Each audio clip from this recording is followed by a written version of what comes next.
I live in Bazi Avenue, Lavington, and the reason I'm here is because of the announcement that was made by the governor about extending floor limits to 25 floors.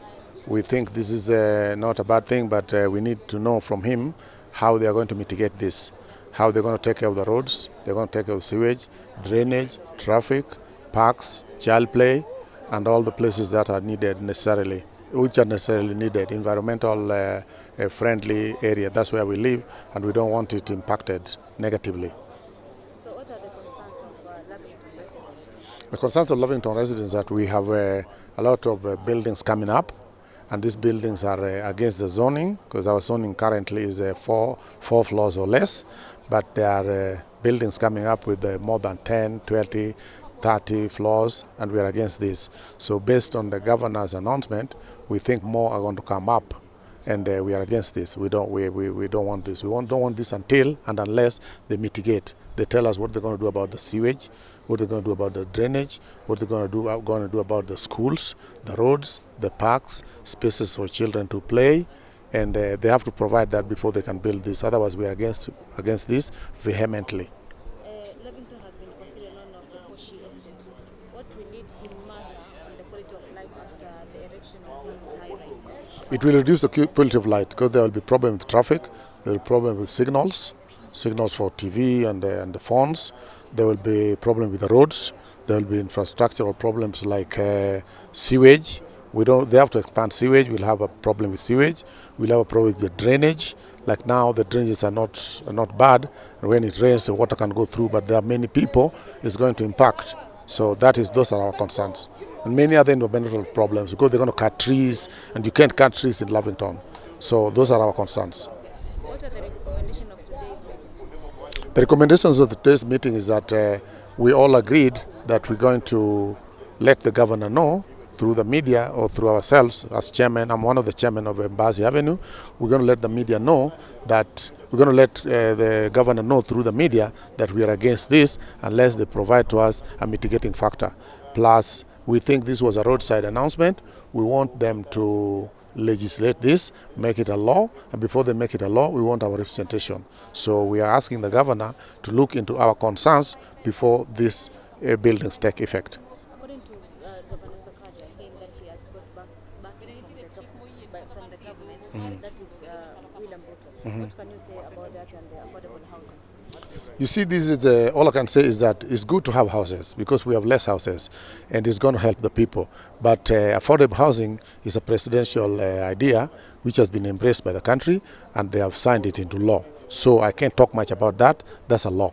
What we are saying is that we need more houses. Yes, we do need more houses. We need people to have places to live, especially in Nairobi.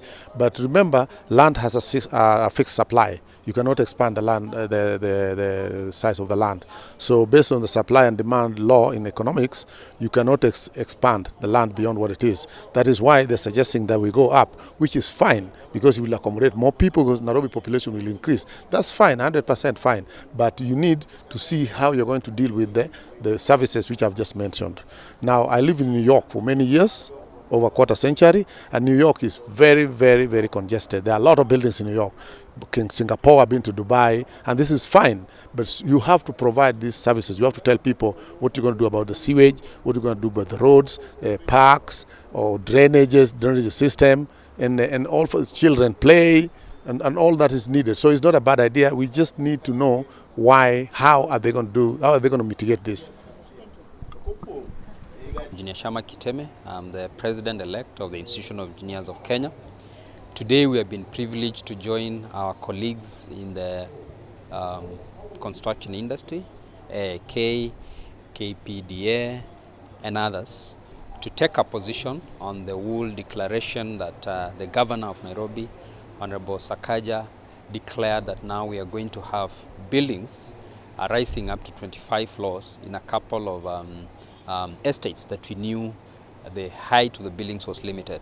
Now, we are concerned because that roadside declaration goes against all good ways of carrying out urban planning.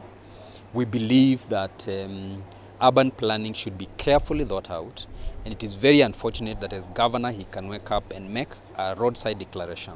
We do believe that planning should precede development. It is not the other way around. He cannot wake up and make a declaration on development that is not backed by real and good planning. And the main reason for us as engineers is that you do not just need to develop a building. You need to have the supporting infrastructure. You need to think about water supply. We know this city, people are going weeks without water in their taps. You need to think about sanitation. We know in this city, sewer is bursting every here and then. We know there are places whereby they don't have public sewer. You need to think about roads. We know there are places that it is inaccessible, even in case of an emergency, to bring in emergency vehicles. And so our concern is that you need to have proper planning before you embark on development. And our statement today, which we have issued jointly with AIK, KPDA, and other BMOs in the infrastructure industry, is to make it clear to the governor that he should lead efforts for proper planning and not add into the confusion. Think about social amenities, hospitals, think about schools. You do not want to put up buildings where people are going to be living there, they cannot have access to light, and therefore our kids get stunted growth. And so the main theme and the main message today to the governor is please think about urban planning before you talk about development of 25-story buildings in Kileleshwa and other places where ordered development is very necessary. It is not a Nairobi issue, it's a Kenyan issue. Planning is a Kenyan issue, housing is a Kenyan issue, land is a Kenyan issue. And if we do not set the precedent right now here in Nairobi, what will happen to other counties?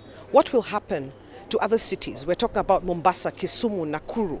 What will happen to the capitals of other counties? So this is the place where things need to be done properly. Planning needs to be done properly so that by the time the other counties and the other cities are getting their plans and their development plans and their master plans, then they will have something to lean on. And also, residents and citizens will be able to understand that they have a say in this matter, that they're able to raise their voices as well. You know, we may think that we will leave this to the capital, but no, it will come and affect you one day as a Kenyan, wherever you are, whether you're in Mombasa, Trans Nzoia, Machakos, Turkana, Uasin Gishu, wherever you are, it will come and affect you. So let's set the precedent now and demand our rights and make sure that plans are followed so that we're able to live in a common community with access for children, for religious organizations, and for our communities in general. It is not a class thing. Kenyans must understand. It's not about class. It's about planning and it's about community.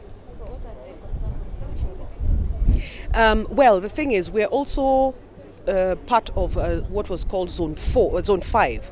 And like each zone has its own regulations as far as floors are concerned and all that. Now, the Residents Association I represent is not even on the sewer line. We're not on the sewer line.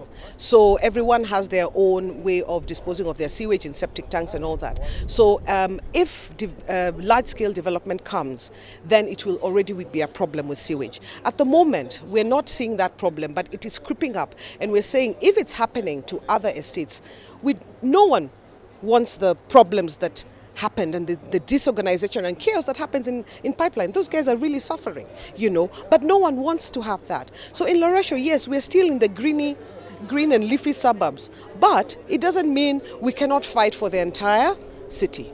It doesn't mean that. And we are being encroached on slowly. Development will happen, yes, but let it be planned. Let us have green spaces.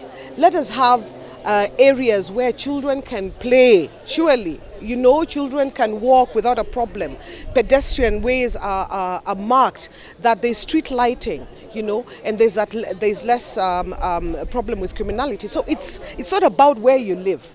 I lived in Jamhuri Estate a long time ago, and when I go back and look at that place, I feel pity because there used to be playgrounds, there was, you know, there was lighting. People would even leave their gates open, there was so much community going on. But now things have changed. So this is going to cascade to every single part of Nairobi and eventually to the rest of the country if we're not careful and we don't demand our rights. What are the recommendations to the Sakajas? Listen to the people. Because, in the end, I'm a political scientist. So I know that when it comes to politics, you are there entrusted with a public good. As a public official, you have a public good that has been put into your hands. It's not yours to play around with. And public goods are supposed to be for generations to come. You're entrusted to uphold them and keep them for generations to come.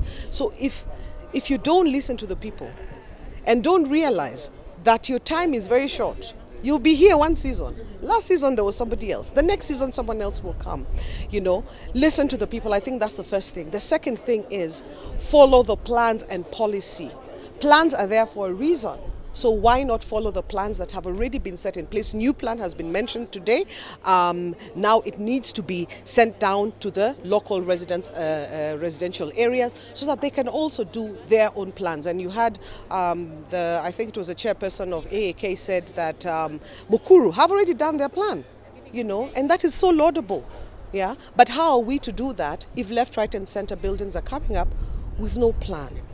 And I think that's my message to this government of the county, that you need to listen to your people and you need to know that power is not eternal. Power is not eternal. Yeah, you're entrusted with the public good and hold that and maintain that for future generations.